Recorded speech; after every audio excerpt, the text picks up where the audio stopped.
నల్గొండ జిల్లా తేరట్పల్లిలో పర్యటిస్తున్నారు బీజేపీ జాతీయ అధ్యక్షుడు అమిత్ షా. ఇంటింటికి వెళ్లి ఆత్మీయంగా పలకరించారు. గ్రామంలోని రైతులను వారి సమస్యలు అడిగి తెలుసుకున్నారు. దళితవాడలో సహపంక్తి భోజనాలు చేశారు. తాను సందర్శించిన ఇళ్ల గోడలకు దీన్ దయాళ్ ఉపాధ్యాయ ఫోటోలు అంటించిన అమిత్ షా మోడీ పథకాలు, టీఆర్ఎస్ వైఫల్యాలు అనే కరపత్రాలను పంపించారు. కేంద్ర ప్రభుత్వ పథకాలు తెలంగాణలో సరిగా అమలు కావడం లేదన్నారు. తేరట్పల్లిలో సాగునీరు, తాగునీటి సమస్యలు ఉన్నాయన్నారు. స్వచ్ఛ భారత్ను సరిగా అమలు చేయడం లేదని ఆరోపించారు. ప్రతి కార్యకర్త ఇంటింటికి వెళ్లి పార్టీని బలోపేతం చేయాలని, మోడీ పథకాలను ప్రచారం చేయాలని సూచించారు. రాబోయే రోజుల్లో తెలంగాణలో బీజేపీ అధికారంలోకి రావడం ఖాయమని ధీమా వ్యక్తం చేశారు అమిత్ షా.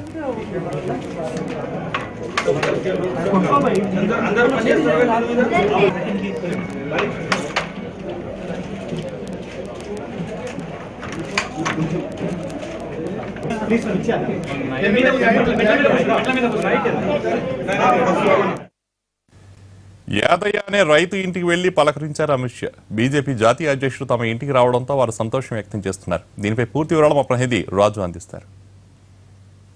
తెరట్పల్లిలో బీజేపీ జాతీయ అధ్యక్షుడు అమిత్ షా పర్యటన కొనసాగుతుంది. ప్రస్తుతం ఇంటింటికి ఆయన తిరిగి అక్కడ ఉన్నటువంటి సమస్యలు తెలుసుకుంటున్నారు. కేంద్ర ప్రభుత్వ పథకాల పరిచయం కూడా ఆయన చేస్తున్నటువంటి పరిస్థితి ప్రస్తుతం మనం చూడొచ్చు. ఏదైతే యాదవ్ ఇంటికి రెండోసారి అంటే రెండో ఇంటిగా వాళ్ళ ఇంటికి వచ్చాడు. రెండో నెంబర్ కూడా మనం చూడొచ్చు, అక్కడ వేశారు.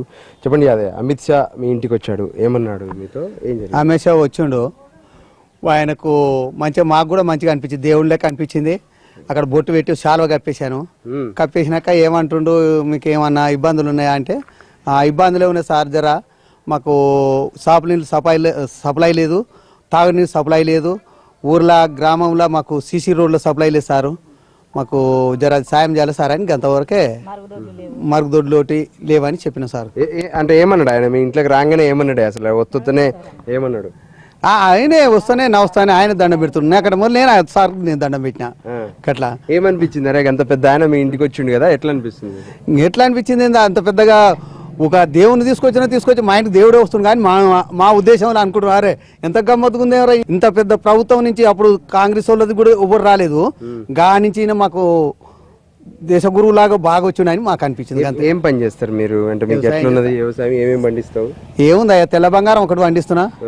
ఇక వర్షాకాలానికి ఏమంతా అది కూడా సప్లై లేదు, కాలం లేక మాకు ఇంకా పంటలు అయిపోయినాయి. రైతాంగంలో ఏం లాభం లేదు, కూలీనాలి ఇంత రైతాంగం చేస్తాం. నీళ్ళ సమస్యకి ఏమైనా పరిష్కారం చెప్పిండా ఆయన? నోట్ చేసుకుంటూ ఇక్కడ ఈ పక్కన ఉన్న ఆయన చెప్తుండే, ఆయన చెప్పి మళ్ళీ చేస్తాడటలే అంటుండు. నాకు ఆయన మాట ఏమన్నా నాకు అర్థం ఉన్నది, ఏం అర్థం కాదు, నా మాట ఆయనకు అర్థం కదా. అమ్మ కూడా ఉంది. ఏం పేరమ్మా నీ పేరు? పద్మ. అమిత్ షా మీ ఇంటికి వచ్చిండు కదా, ఏమన్నాడు, ఏం చెప్పిండు మీతోని? నువ్వేం మాట్లాడినావు? మాకు నీళ్ళకి సౌకర్యం లేదు సార్, మా ఊళ్ళో సీసీ రోడ్లు లేవు, మరుగుదొడ్లు లేవు సార్, మాకు తాగటానికి నీళ్లు లేవు, పొలాలు అన్నీ ఎండిపోతున్నాయి, నీళ్ళ సౌకర్యం లేదు సార్, మాకు చేయాలి, మా ఊరికి మంచిగా చేయాలని అన్న. ఈ కేంద్ర ప్రభుత్వ పథకాల గురించి ఏమైనా చెప్పిండా? నాకు ఏది చెప్పలేదు సార్, దాని గురించి ఏది చెప్పలేదు. ఇప్పుడు ఆయన హిందీలో మాట్లాడుతుంటే తెలుగులో ఎవరన్నా సాయం చేయాలి, మాకు అందరికి మంచిగా సాయం చేయాలని అన్న. ఆయన హిందీలో మాట్లాడుతుంటే తెలుగులో ఎవరన్నా మధ్యలో చెప్పిరా? ఇట్లా చెప్పిండు, ఇట్లా నీళ్ళకి సౌకర్యం లేదంట, మరుగుదొడ్లు లేవంట, అటానికి ఒక ఆయన పక్క పోయింట్ ఉన్నాయని చెప్పిండు. మొత్తానికి ఇది ఇంట్లో ఉన్నటువంటి వాళ్ళంతా కూడా సంతోషాన్ని వ్యక్తం చేస్తున్నారు. మా ఇంటికి అమిత్ షా రావడం మాత్రం సంతోషంగా ఉంది. మా ఊర్లో ఉన్నటువంటి సమస్యలు చెప్పాము, ఒక ఇంటి గురించి కాదు, ఊరికి కావాల్సినటువంటి తాగునీరు, సాగునీరు, వీటన్నిటిని కూడా సమస్యను పరిష్కరించాలని చెప్పి కోరామని చెప్పి యాదయ్య కుటుంబ సభ్యులు అంటున్నారు. కెమెరా పర్సన్ శివతో రాజు.